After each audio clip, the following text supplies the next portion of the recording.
Bueno, en 1933, un filósofo noruego llegó a una conclusión que es, verdaderamente perturbadora. Sin una visión bastante oscura de nuestra especie. Totalmente. Básicamente dijo que el ser humano es, en el fondo, un trágico error biológico. Fíjate qué fuerte. ¿Es una barbaridad?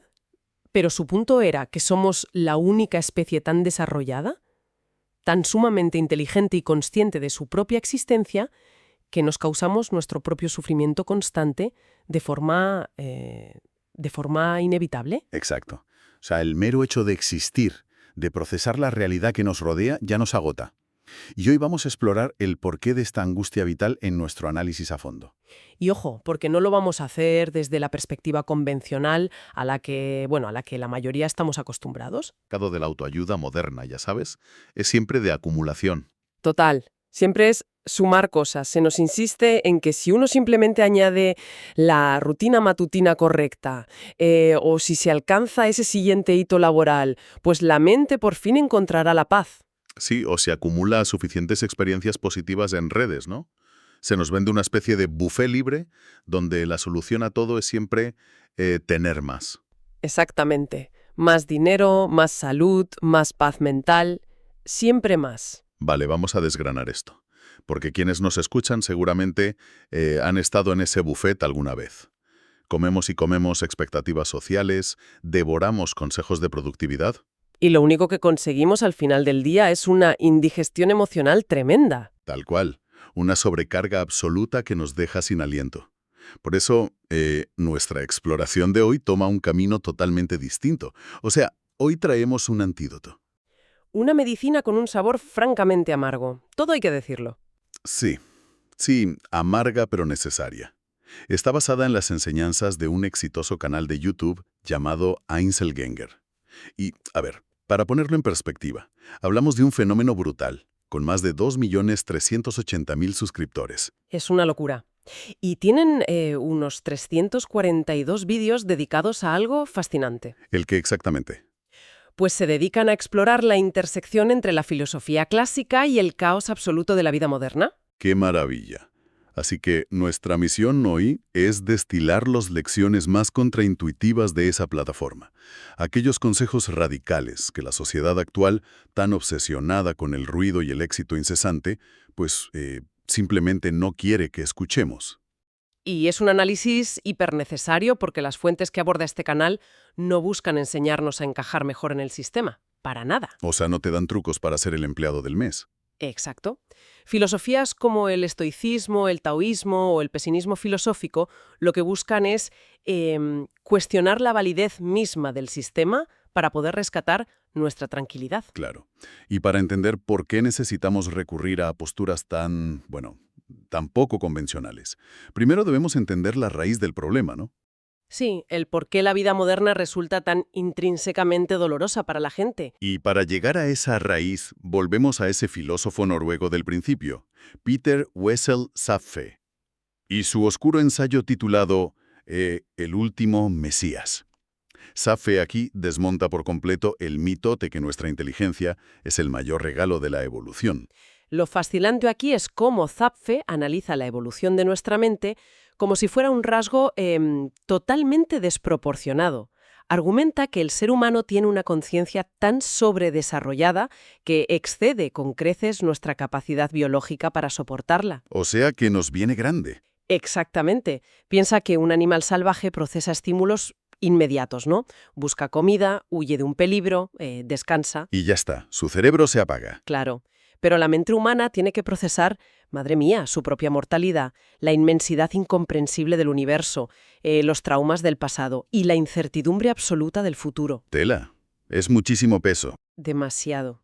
Zapffe concluye que somos dolorosamente conscientes de mucho más de lo que nuestro sistema nervioso puede tolerar. A ver, podemos visualizar esta conciencia humana como un ordenador de última generación.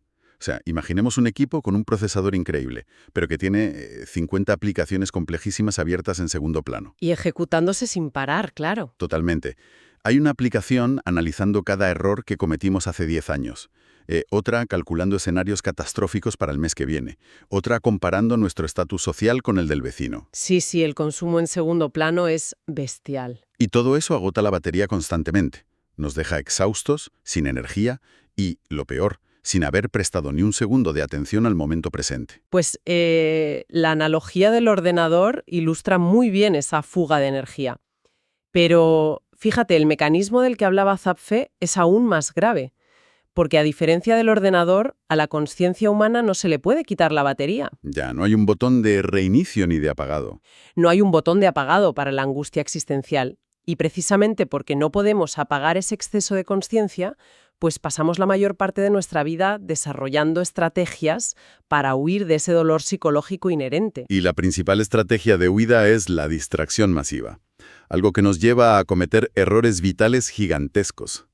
El canal conecta magistralmente esta teoría existencialista con la cultura pop. Sí, con una de las grandes canciones del siglo XX, además. Con la canción Time de Pink Floyd, escrita por Roger Waters. Es que la letra retrata el mecanismo exacto de esta evasión. Es brutal. Ante el terror de enfrentarnos a nuestra propia mente, la respuesta más común en la juventud es aturdir los sentidos, dejarse llevar sin rumbo. Vivir en piloto automático. Exacto. La canción describe cómo la gente malgasta sus días de forma totalmente inconsciente, cómo el dolor de pensar en el paso del tiempo es tan abrumador, la mente crea la ilusión de que el tiempo es infinito. O sea, te engañas a ti mismo pensando que te sobran los años. Totalmente. Se toman decisiones vacías y se posponen los propósitos reales simplemente para no escuchar el reloj. Hasta que el maldito reloj suena. Claro, el verdadero drama, y lo que el canal subraya de la letra de Pink Floyd, es la brutalidad del despertar tardío. Uno pasa décadas huyendo del dolor, evadiendo la realidad. Sí. Vamos al espejo y nos damos cuenta de que las oportunidades se han ido para siempre. Es ese pánico repentino al ver que la juventud ha pasado y que gran parte de la vida se ha esfumado en la sala de espera. Y cuando ese pánico nos invade, el instinto humano no suele ser la introspección calmada. Que va, entramos en crisis absoluta. Claro. Al aterrorizarnos ante la idea de haber desperdiciado el tiempo, el cerebro entra en modo de alerta y empieza a buscar referencias externas desesperadamente. Miramos a los lados, claro. Y al mirar a los lados para intentar descubrir cómo se supone que deberíamos estar viviendo, pues caemos de lleno en la trampa de las comparaciones. Una trampa muy peligrosa, además. Es aquí donde la sabiduría del filósofo estoico Epicteto entra en juego para analizar este mecanismo de la envidia. Epicteto desmenuza qué ocurre realmente cuando observamos las vidas ajenas. Nos fijamos en personas que exhiben carreras deslumbrantes, familias perfectas de revista, casas espectaculares y viajes constantes. Todo lo que sale en las redes sociales hoy en día, vaya. Exacto. Y la reacción inmediata es un sentimiento de inferioridad. Pero el estoicismo nos advierte que estamos comparando nuestra realidad completa con todas nuestras inseguridades y miserias diarias, con una simple fachada. Con un escaparate minuciosamente seleccionado. Exactamente. Todo ese éxito visible exige un sacrificio tremendo detrás, ¿no? Absolutamente. Lo que la envidia borra de la ecuación es el precio oculto. No vemos las horas de sueño perdidas, la gigantesca inversión económica, la total falta de tiempo libre. Ni el estrés crónico que te puede destrozar la salud. Claro. O las fuertes crisis personales que a menudo sostienen esas fachadas de supuesta perfección. Entonces, ¿qué significa todo esto? Porque, a ver, quiero cuestionar un momento la dureza de esta perspectiva estoica. O sea, pregunto, ¿es justo etiquetar el hecho de observar a los demás como pura envidia tóxica? Me planteo si no es en realidad un instinto profundamente natural de supervivencia. Entiendo por dónde vas. Claro. Porque si la canción de Pink Floyd nos advierte del terror de no saber qué hacer con nuestro tiempo, es lógico que busquemos un mapa, ¿no? Un mapa en aquellos a quienes aparentemente les va bien. No estamos a menudo simplemente mirando escaparates, buscando orientación, sin la obligación de revisar la etiqueta del precio. Buscar referentes es natural, sin duda, pero el análisis estoico se centra en el daño psicológico que produce esa acción, ¿sabes? Ya, en la frustración que te genera. Exacto. El mecanismo de la envidia se activa precisamente porque olvidamos el precio. Epicteto es tajante aquí. Dado que nosotros no estamos asumiendo las cargas diarias, el estrés y los sacrificios que esas personas soportan en silencio, Pues no tenemos derecho a la recompensa. No tenemos ningún derecho lógico a desear sus beneficios. Es un principio de equidad básico. O sea, no tiene sentido exigir la medalla olímpica si no se está dispuesto a entrenar 8 horas diarias bajo la lluvia. Tal cual. La filosofía de Epicteto nos pone un espejo muy incómodo delante. La solución no pasa por compadecernos de nuestra falta de éxito, sino por aplicar un pragmatismo brutal. Y hacernos la gran pregunta. La pregunta definitiva, sí. ¿Estamos realmente dispuestos a pagar la factura completa que cuesta esa vida? Si se nos presentara un contrato detallando cada ataque de ansiedad y cada hora robada a la familia, en la inmensa mayoría de los casos rechazaríamos esa vida perfecta sin pensarlo. Ostras, ¿visto así? Y al comprender eso, la envidia pierde todo su poder. Pero la mente humana es implacable en su búsqueda de escapes, ¿eh? Porque si mirar a los lados nos genera ansiedad y, bueno, entendemos que el presente ajeno es demasiado costoso, el cerebro busca otra vía de escape. Sí, somos expertos en huir. Nos refugiamos en el pasado, y aquí pisamos un terreno muy pantanoso, porque esa huida retrospectiva suele terminar en una profunda amargura. Si conectamos esto con el panorama general de nuestra incapacidad para tolerar el presente, la nostalgia tóxica es un fenómeno destructivo que el canal disecciona con muchísimo acierto. La mente no recuerda los eventos tal y como ocurrieron, sino que los edita. Total, es como si nuestro propio cerebro aplicara un filtro de Instagram a la memoria. Exacto, una capa de belleza irreal. Borra por completo el aburrimiento, la frustración y el estrés que sentíamos hace 15 años y sobresatura los colores de los momentos felices. De repente, echamos de menos relaciones que en realidad eran conflictivas o trabajos pasados que idealizamos absurda injustificadamente. Y el peligro de aplicar este filtro es obvio. Cualquier presente real siempre parecerá miserable si se le compara con un pasado falso y perfectamente editado, claro. Desde luego.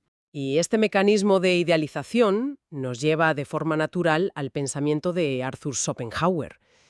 Él abordó una cuestión que solemos malinterpretar mucho: el por qué tantas personas se vuelven hoscas y amargadas a medida que envejecen.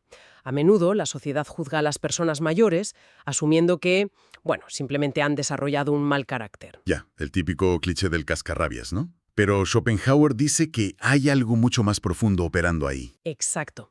Schopenhauer, desde su conocido pesimismo filosófico, argumenta que la amargura es el resultado directo de ver cómo las ilusiones se desmoronan a lo largo de las décadas. ¡Qué duro! Lo es. En la juventud, la sociedad nos inyecta una serie de promesas, ¿verdad? El éxito profesional, el amor romántico definitivo, la estabilidad financiera, como si fueran garantes absolutos de la felicidad. Y uno se pasa la vida persiguiendo esas fachadas perfectas, de las que hablaba Epicteto. Exactamente. Pero el mecanismo del desgaste actúa implacable. A medida que uno envejece y logra algunas de esas metas, o ve cómo otros las alcanzan, se descubre la verdad: que la promesa estaba vacía. O sea que el vacío existencial del que hablaba Zap-C no desaparece por conseguir un simple ascenso. Para nada. Para Schopenhauer, la vida es objetivamente una decepción si la evaluamos bajo las expectativas irreales que hemos creado. La amargura no es mal genio, es la simple y dolorosa caída de la venda de los ojos, al comprender que el mundo jamás iba a entregarnos esa utopía. Llegados a este punto, quienes nos escuchan podrían estar sintiendo que el panorama es, desolador. El exceso de conciencia nos agota, el presente de los demás esconde sacrificios inasumibles y el pasado es una ficción que nos amarga al envejecer. ¿Cuál es entonces la solución real a todo esto? Pues aquí es donde las fuentes recopiladas por Einfellinger abandonan los paños calientes y proponen opciones de vida verdaderamente radicales, alternativas que rompen frontalmente con todo lo que la cultura dominante considera normal hoy en día. Opciones que asustan un poco, la verdad. Sí.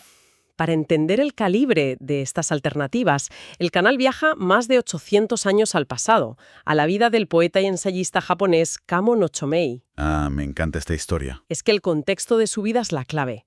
A finales del siglo XII, Japón atravesaba una época de desastres naturales devastadores, terremotos, incendios y, un caos político y social absoluto. Chomei observaba cómo la capital se desmoronaba literalmente a su alrededor. Es una atmósfera de colapso que resuena muchísimo hoy en día, ¿eh? Sobre todo cuando repasamos las noticias y sentimos que la estabilidad global pende de un hilo. Totalmente. Pues ante la evidencia palpable de que el mundo se caía a pedazos, Kamono Chomei se enfrentó a una realización que era aterradora pero liberadora a la vez, que la seguridad material es intrínsecamente frágil y que quizás nunca existió realmente. Vaya bofetada de realidad. Y su respuesta no fue intentar aferrarse con más fuerza a sus propiedades, ni trepar en la jerarquía social para buscar un falso refugio. El mecanismo de su solución fue la sustracción total. O sea, se dio cuenta de que no había absolutamente nada duradero que ganar en un sistema colapsado. Así que construyó una pequeña cabaña de apenas unos pocos metros cuadrados en la montaña, abandonó la vida pública y se recluyó en la simplicidad más estricta. Y todo esto lo plasmó en su célebre ensayo budista, el Hoyoki. Aquí es donde la cosa se pone realmente interesante. O sea, quiero plantear un debate frontal. Construir una cabaña y retirarse, ya sea aislarse literalmente en un bosque o crear una cabaña emocional renunciando a la ambición laboral, parece muy poético sobre el papel. Sí, suena a retiro espiritual idílico. Claro, pero desde nuestra perspectiva actual, me pregunto, ¿no es eso un acto de profunda cobardía e incluso de privilegio? Fíjate que para quien tiene que pagar facturas exorbitantes a fin de mes o sacar adelante a una familia, la idea de renunciar al mundo y sus exigencias suena a una huida irresponsable. Claro. Entonces, ¿es una rendición ante las dificultades o es de verdad un acto de rebelión? Esto plantea una pregunta importante, especialmente sobre la viabilidad de la propuesta para la gente de a pie. Es cierto que el retiro físico absoluto es impracticable para la mayoría, ¿no? Pero la filosofía detrás de la cabaña de Chomei nos insta a construir un espacio mental de resistencia. Una fortaleza interior. Eso es. Desde la óptica del sistema productivo y económico actual, soltar las riendas de la ambición se etiqueta inmediatamente como cobardía o fracaso escolar, laboral, lo que sea. El sistema sobrevive gracias a nuestro deseo insaciable. Pero desde el otro lado del espejo, claro, la cosa cambia. Totalmente. Desde la perspectiva del budismo, del estoicismo o del taoísmo, crear esa cabaña emocional es el acto de rebeldía más grande imaginable. Implica recuperar la soberanía sobre la propia mente. Al reducir drásticamente las expectativas y dejar de participar en competiciones de estatus que nadie puede ganar, uno desactiva el mecanismo de la envidia y el miedo a la pérdida. ¡Qué potente! La verdadera cobardía, dirían estos filósofos, es seguir corriendo en la rueda del hámster simplemente por el pánico a ser juzgado si uno decide bajarse. Es decir, negarse a jugar una partida donde las reglas están diseñadas desde el principio para que uno termine exhausto. Y ojo, esta idea de retirada estratégica no es exclusiva de Chomei.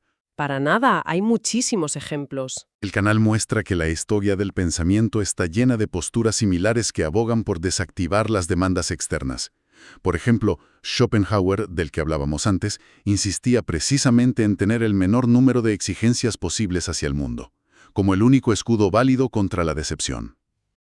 Y el taoísta Zhuangzi aborda esto desde otro ángulo súper revelador. Él habla del respeto por nuestras propias limitaciones.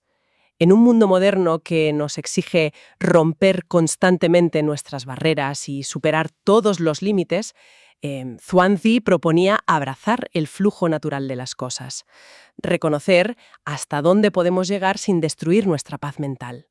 Y no forzar la maquinaria necesariamente. Qué necesario escuchar esto hoy. El análisis del canal incluso explora decisiones vitales alternativas de la antigüedad que hoy en día siguen generando mucha polémica. Sí, toca temas delicados. Menciona a filósofos como Tales y Demócrito, quienes optaron por no tener descendencia, y su objetivo no era un egoísmo superficial, sino mantener una independencia radical, evitando quedar anclados a las ansiedades e imposiciones que conlleva sostener un linaje en un mundo caótico. Una decisión muy rompedora para la época. Y también hablan del mismísimo Epicuro, cuya filosofía a menudo se confunde con el exceso, de ahí la palabra epicúreo, cuando en realidad él abogaba por un hedonismo basado en la más estricta simplicidad. Fíjate cómo lo hemos tergiversado. Totalmente. Epicuro buscaba el placer a través de la reducción. Priorizar la amistad y evitar incluso las pasiones románticas más viscerales o la participación política, porque la perturbación mental que generaban esas cosas no compensaba la recompensa. Claro. El coste-beneficio emocional no salía a cuenta. Nos vamos acercando al cierre de este análisis a fondo, y creo que es el momento de intentar sintetizar todo este caudal de filosofía. Ya miremos al estoicismo romano, al budismo japonés, al taoísmo chino o al pesimismo europeo. Encontramos un núcleo idéntico. Exacto. La búsqueda de la paz verdadera no responde a la lógica de la suma. En absoluto. Si algo nos enseñan las lecciones destiladas de Einzelgänger es que la serenidad es el arte de la sustracción. No se alcanza añadiendo más logros ni inflando el currículum o persiguiendo nuevas fuentes de dopamina, sino asumiendo el coraje necesario para necesitar menos. Es asimilar de una vez por todas esa medicina amarga del principio. Aceptar que las expectativas de éxito universal son ilusiones vacías. Dejar caer esas falsas esperanzas. Golpea el orgullo al principio, pero una vez digerida la medicina, la indigestión mental crónica que padecemos simplemente se disipa. Y ese es el inmenso valor de prestar atención a estas posturas tan subversivas. Nos demuestran que hay una profunda libertad en dejar de luchar constantemente contra la realidad y, aprender a habitar las partes menos glamurosas de la existencia humana. Antes de despedirnos y apagar los micrófonos, queremos proponer un último giro de tuerca. Algo para que quienes nos escuchan puedan masticar lentamente en silencio. Volvamos al principio, a la teoría de Zapfe sobre nuestra mente como ese ordenador hiperactivo ejecutando aplicaciones dolorosas que drenan nuestra vitalidad. Sí, la raíz del problema. Si nuestra sobredosis de conciencia es verdaderamente el origen de este malestar perpetuo, la conclusión podría hacer temblar los cimientos de la educación moderna. Nos han repetido hasta la saciedad que debemos ser esponjas, ¿verdad? Asimilar más información, formarnos más, cultivar empatía por todo y preocuparnos por cada mínimo detalle del mundo. Exactamente. Pero ¿qué pasaría si lleváramos la lección de la sustracción hasta sus últimas consecuencias? Quizás el objetivo definitivo de una vida plena no sea descubrir cómo abarcar más y ser más felices con más cosas, sino elegir de forma deliberada que nos importen menos cosas. Es un cambio de paradigma total. Imaginemos el inmenso alivio que supondría vaciar por completo la vida de todas esas expectativas y obligaciones abstractas. Es posible que el secreto no resida en encontrar la respuesta definitiva a las grandes preguntas del universo, sino en tener la lucidez y la valentía de encogerse de hombros, sentarse en nuestra propia cabaña interior y contemplar el caos del mundo sin sentir la más mínima necesidad de arreglarlo. Dejamos esa idea en el aire, invitando a la reflexión silenciosa.